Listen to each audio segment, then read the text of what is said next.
Hello and welcome. A strange request from somebody led me down to discovering Olay Regenerist Micro-Sculpting Cream.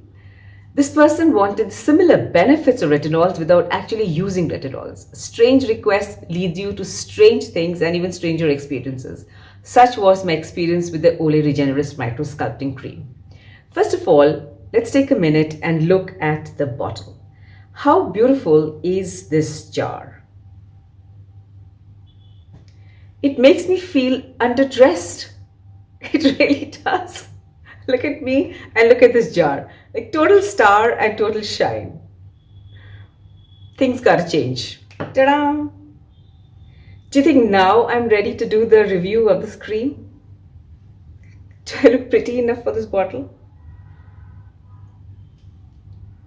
Well, with all the drama out of the way, let's get started on the review of this product. First of all, of course, the bottle. I mean, so stunning, beautiful red, so beautifully done. And I like the silver and I like the fact that the jar is so nicely designed and feels very good. It's just such a change from the actives that I use. My skincare is predominantly just active based. So the same dropper bottles, I think I'm more thrilled with something so glamorous in my hand for a change. The first things first, let's look at the ingredient list. When I started researching this product, the ingredient list was the biggest surprise for me.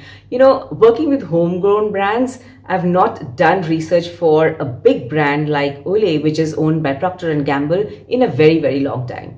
I was stunned with the transparency of the brand. All the ingredients are upfront shared with you. And not only that, these particular products come with something called smart labeling.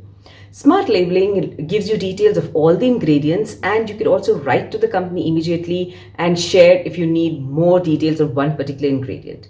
This product has fragrance, and would you believe that if you clicked on the fragrance ingredient, you actually were also given the subcompounds of the fragrance. So if you happen to know what particular ingredient in fragrances you're allergic to and you want to be very sure you don't want the ingredient in your product, you could actually go down, click on the fragrance, get the subcompounds, and know exactly what's going into skincare. Talia. I wish our homegrown brands start putting down those standards for their products and ingredients. One, it would make life so much easier for people like us. And two, it would give so much power to the consumer to know exactly what they are using. Drum roll. We need this for all our homegrown brands. This moisturizer comes packed with aminopeptide complex 2, it's got niacinamide and it's got hyaluronic acid. All three of them combine very beautifully to actually improve the elasticity and hydration of your skin. And when there is good elasticity in your skin, you obviously see a good reduction in the wrinkles because now your skin is far more plumper. So the difference in using this moisturizer, Olay says you can see the difference in about 4 weeks. I personally felt that you could see the difference almost in the first 1 week because your skin really feels plump and hydrated. And, especially when you have very dry skin, it can make all the difference to your skin. Now, the difference between dry and dehydrated skin is that when you have very dry skin, sometimes you can get redness over here and products tend to sting you. That's why a lot of people who have dry skin will say that they have very sensitive skin as well. But when your skin is dehydrated, that's when it doesn't have any moisture. And that typically is also seen with a lot of people who have oily skin. A good way to find out whether your skin is dehydrated or not is to see how the makeup is working on your skin, or how does your skin feel 4 to 5 hours after you use your moisturizer. If your skin feels stretchy, feels kind of irritated, then definitely you need a lot more moisture than you're using. For those kind of skin types with those kind of issues, this particular moisturizer really delivers. Sharing my experience with this bottle, imagine I'm calling a moisturizer bottle. Sharing my experience with this moisturizer was beautiful. First of all, it's all fine. First of all, look at this, right? If you've seen other bottles, other jars with this particular lid, you know how much we struggle to get this open, at least me. I'm using my teeth, my hand, filers, everything to prise this lid open. Not with this particular moisturizer. They have a small nook over here, so your nails actually go in, even if you don't have nails. I don't have nails right now, but even then there's a small nook which kind of goes in and bingo, it's out, effortless. and it's got beautiful fragrance. Now that I'm back into fragrance full time, guys, I can't tell you how beautiful my life is. I mean, I can't imagine I've been using skincare without fragrance. It just feels so much more complete an experience with these beautiful fragrances. And with P&G, I can trust this product to have the best fragrance or a safer fragrance for use because of the transparency level of the ingredients. So if you don't have skin barrier issues, you've not done an allergy test, you're not allergic to any fragrances, you're not allergic to a product, this is a good product to go for. And keep in mind, the fragrance is the last ingredient in the ingredient list. So the quantity of it is very, very little. It's most probably not going to irritate your skin at all. But don't take my word for it. If you've been known to be allergic to fragrances, do a test, or maybe not use it, or do a patch test and then use this moisturizer. Now, this particular moisturizer I've used for about 6 weeks, and look at the quantity I've used. There's hardly any quantity that's missing from here. Good protocol is to always use a spatula. I know many of you don't, but it's always good. But it's not a problem because these kind of creams come with good preservative. This particular cream has parabens in it. It has 2 types of parabens. Parabens, as you know, are very safe now. Clean Beauty has done the damage that it did to parabens, but parabens have made a comeback and they're now declared completely safe. If you want to check more about parabens, I have a video on it. It's going to be listed over here. Please do have a look.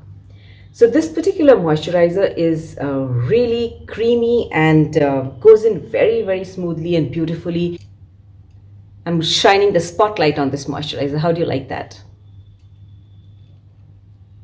So it's really nice. It goes in beautifully and is got a lot of slip. When I say slip, it means it has a lot of emollients in it, and so it spreads a long way. So that little amount will go easily over your face and your neck area. And this is a moisturizer you can use in the morning as well as in the evening routine. So if you're using it in the morning, use a little bit just to go on your neck and in your face, and you get a nice film. If you're using it in your night routine, by all means use a little more quantity so that you're able to spread deeply into your décolleté. It's very important that we go here as well because first signs of aging come here and here. This jar is for 1400 rupees for 50 grams. And given the creaminess of this product and what I've used till now, I'm sure this product will last you easily for between 5 to 6 months. One of the good things about this product is, apart from the fantastic ingredients it's got, it also has titanium dioxide and ethically mined mica. Mica does have a little bit of gray where it's been mined by using child labor in the fields of Jharkhand, but Procter & Gamble uses ethically mined mica. What titanium dioxide and mica does is that these powders give you a nice luminosity on your skin when you're wearing it during the daytime. So it hides the slight blemishes and makes your skin look very radiant and flawless to a great extent. So it does have a little bit of that cosmetic look to it when you're wearing it in the daytime. So what can you expect from this moisturizer? You can expect massive plumping, massive hydration, and it goes on beautifully under a makeup. It's got humectants, which are going to attract moisture to your skin. It's got emollients, which are going to help hydrate your skin and smoothen out your skin, especially if your skin is a little dry. This particular moisturizer is for all skin types. And along with that, it also has lipids, which will help maintain your skin barrier. So absolutely fantastic from an ingredient perspective also. What it might not work out for is if you're looking for only anti-aging benefits from this particular moisturizer. So it's not recommended if you have deeper wrinkles, you have a lot of uneven skin tone, or your skin has lost a lot of elasticity. For such cases, you still need to continue to use your actives because in the long term, this moisturizer will not deliver on those parameters as beautifully as your actives will. If you're using this moisturizer from between 26 to 38, still go in with your actives which are for pigmentation. If you're using alpha-arbutin, do use that along with this moisturizer. If you're using niacinamide, though it has niacinamide, if you're using niacinamide for pigmentation, I would still suggest use niacinamide, and definitely use your vitamin C because this does not have vitamin C in it. If you're looking at using it from a very young age, say you're looking at your early 20s to your late 30s, then this moisturizer is really good and you probably don't need your extra actives yet with this. However, this does not have SPF, so please don't forget the sunscreen when you're using it in the AM routine. If you do have deeper wrinkles, you're looking at good anti-aging benefits, then you could very easily combine this with your retinol serums actually, because it doesn't have any retinol in it, and when you're not on a retinol protocol, you require moisturizers that do not have retinol. So it's a great addition to your retinol skincare as well. If you have any questions or feedback on this product, please do share your experience or your questions in the comment section below. I would love to hear from you. With that, I come to the end of the video. Till I meet you next time, please be good to your skin and hair. And this is irritating. I just would like to dress up so much. And for those of you who've written to me on email for your questions, I am going to be answering them. All your questions are going to be answered for sure. I know I have a whole lot of pending queries. Till I see you next time, be good to your skin and hair, and let me know if you had any experience with this beautiful jar. Ciao.